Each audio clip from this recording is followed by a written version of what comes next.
வணக்கம். சொல்லியிருந்தேன், உங்களை சுற்றி பாருங்கள். கல்லூரிகளும் பள்ளிக்கூடமும் யார் பேரில் இருக்குது, தனியார் பள்ளிக்கூடமும் தனியார் கல்லூரியும் யார் பேரில் இருக்குது அப்படின்றத உங்களை சுற்றி பாருங்கள். அதனால தான் அரசு பள்ளியும் அரசு கல்லூரிகளும் தரம் உயர்த்தப்படாமல் அதை தாழ்த்தியே வச்சுருக்காங்கன்னு சொன்னேன். போன 14வது பாட்டில் சொல்லி வச்சுருந்தேன். பார்த்தீங்கல்ல, உங்களை சுற்றி இருக்கிற அரசியலை சுற்றி பாருங்கள், என்ன நடக்குதுன்னு பாருங்கள். அது வச்சு தான் அரசியல் பேசணும். திரை கவர்ச்சியை மட்டுமே பார்க்காதீங்க. திரையை விட்டு வெளியே வாங்க. உங்களை சுற்றி என்ன நடக்குதுன்னு பாருங்கள். யாரால் பண்ண முடியும் பாருங்கள். கேள்வி கேளுங்க. யார் வந்தாலும் அவன் செய்யறதுக்கான நெருக்கடி உருவாக்கணும். அதை பாருங்கள், நல்லா பாருங்கள். யார்கிட்ட காலேஜ் இருக்குன்னு.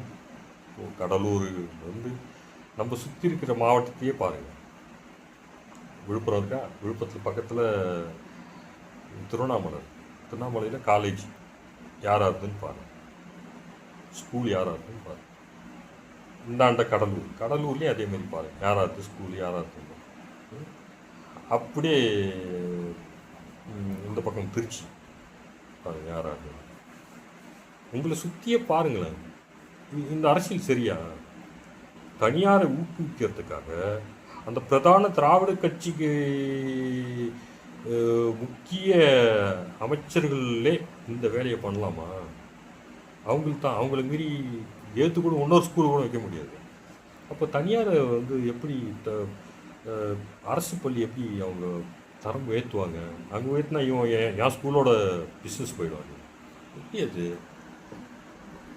ஏன் இதை சரி பண்ணல? இது ஏன் நீ ஜென்சி கேள்வியே கேட்க மாட்டீங்க?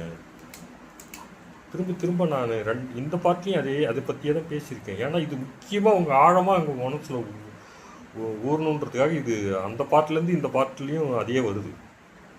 ஏன் கேள்வி கேட்கல?